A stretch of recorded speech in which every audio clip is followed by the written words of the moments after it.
We got a red dot, folks.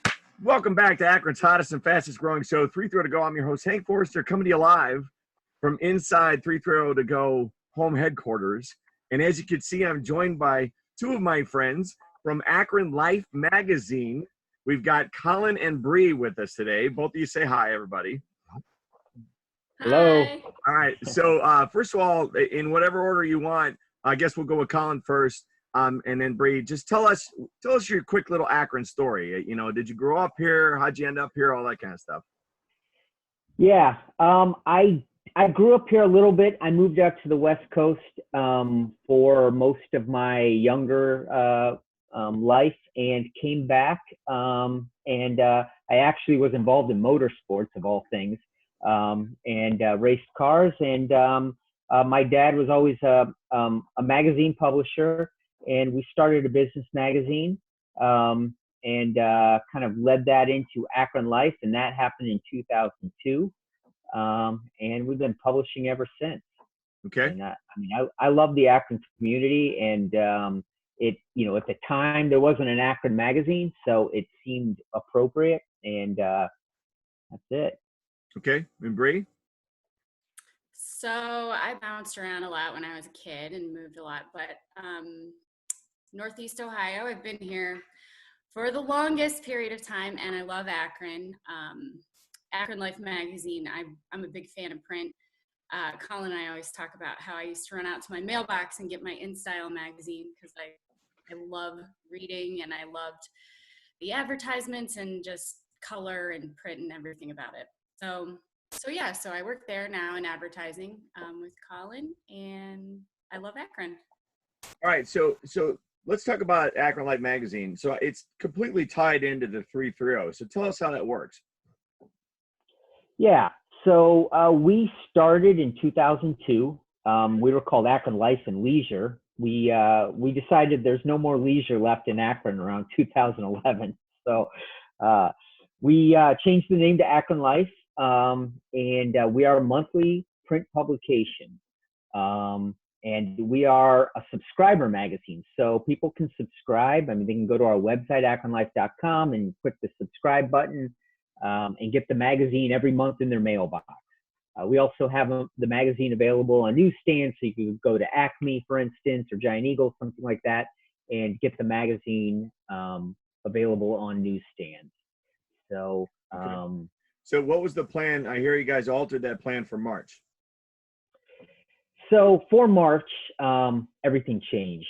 And, you're going to even see this with April. The hard thing with the April issue was the fact that we went to press on this weeks ago. So we weren't even, a lot of people are going to look at the April issue and look, and it's going to seem out of sync with where we're at today.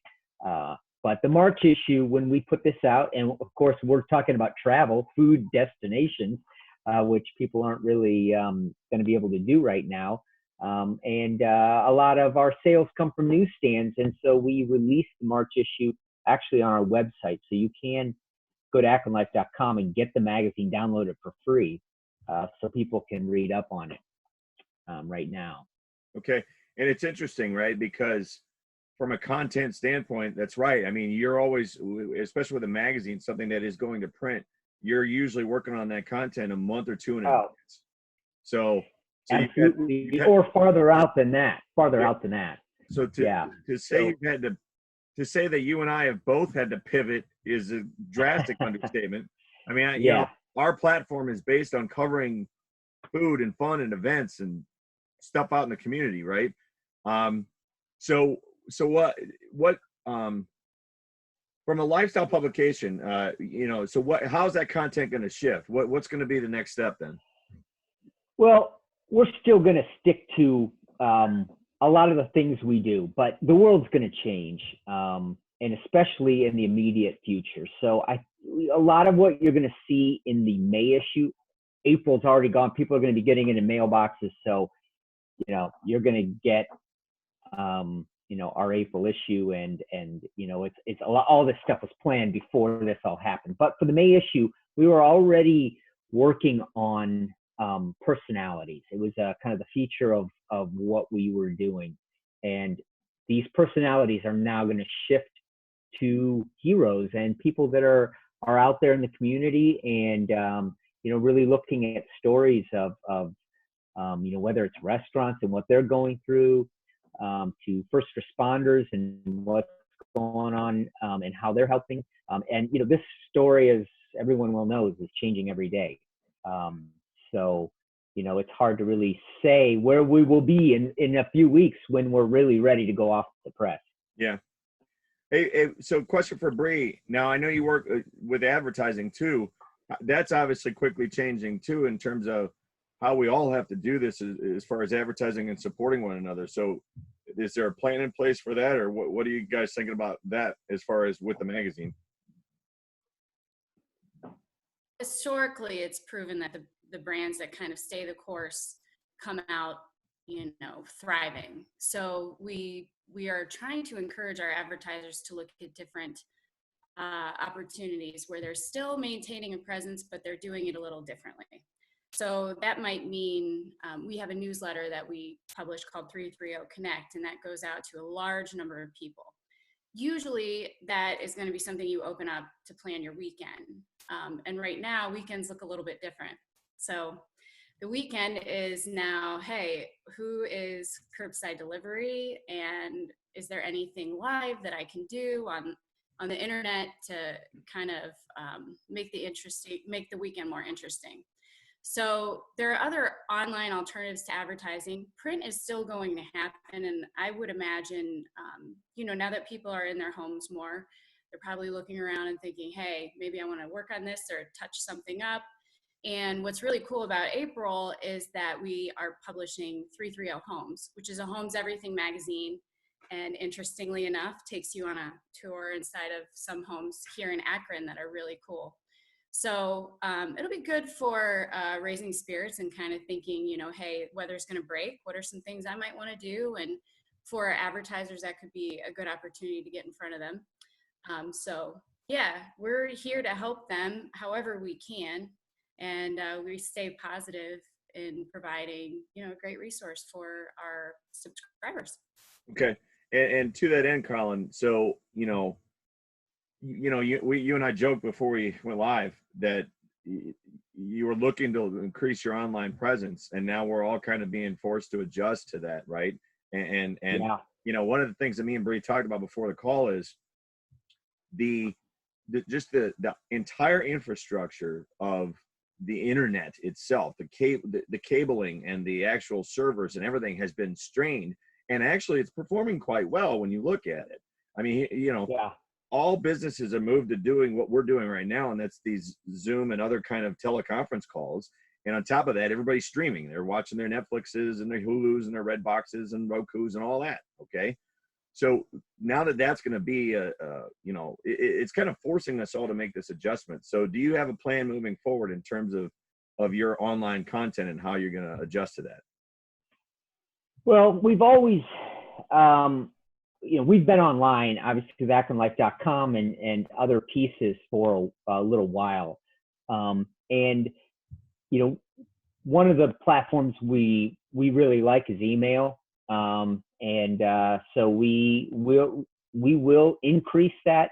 The thing is that lifestyle publications, we really look to that long form reading and photography that print has to offer, that you're not really going to get online. But what we can do is get a little more up to date. And it's going to be a strain on our systems because we have everybody working in such a far out time frame. But I think that there's a lot of things that we can provide in between these issues. And so it's just going to accelerate our plan of doing more digital. The magazine's going to be the magazine. We're going to still be rolling forward with it. We're going to all come out of this at some point. And I think the magazine will still be strong. I like what you're doing. There's a lot of great stuff with video going on. And I think there's a great future in that. And based on the fact that we're all locked in our house, it can still thrive. So You know, that's definitely could be part of our future of some of the things that we're doing and what we're looking at. But, you know, it's really chaotic now because 2-3 weeks ago, I was not thinking about this in this way. So it's, you know, it's accelerated for sure. Yep, absolutely. So, all right, well, that's pretty much it as far as the questions I had. Is there any last statements that you guys want to say to the 330 community? Yeah, I mean, I think that for subscribers that currently get the magazine, you know, understand that we will be out of step with what's happening. So you're going to get that April issue and you're going to think it might even look insensitive to what's happening in today's environment. And that's just based on the fact that we went to press a month ago. But going forward, the great thing about having a magazine is there's only one person that handles it, and that's your mailman, because everything else is automated and you'll get it delivered to your mailbox. So there'll be a lot of people that will enjoy that offline entertainment. You know, there's only so much TV you can watch it sometimes. So that, you know, could be a nice break. And if you're interested in that, we are offering deals. You can go to akronlife.com and subscribe. And you're too late for the April issue, but you can get May. Okay. Bree? Yeah, you know, and I would say as far as subscribing, this is actually a really good time to pick up a subscription, like Colin said, because it is, you know, safe delivery and it's coming to your home and you don't have to go out and get it. But we always talk about supporting local businesses. And one of the ways we're trying to adapt as a company and as a community is to pull together to support small businesses during this time. So if you look at Akron Life, I mean, it's all 330. So we're trying to support the 330. This is a good way you can learn more about what's out there, even if it's not open right at this moment. You know, our hope is, hey, you could learn about a restaurant that may be interesting to you in a couple of weeks. So, you know, we remain positive and very supportive of our community. Okay. All right. We'll continue to do the same. You know, we all have a little niche. We all have a little role to play here, and we're all trying to figure out what that role is. And it's going to take a minute, but we're adjusting. I think right now we're adjusting pretty well. So good job to all of us. Good job to everybody in the Akron and Canton area. All right. So that concludes our interview today for this right now. And I literally, my tagline has become the truth now because things are coming up every day. So I literally don't know where I'm going, but there ain't no sense in being late. Everybody out there watching this, and you two join me and say goodnight, Shirley.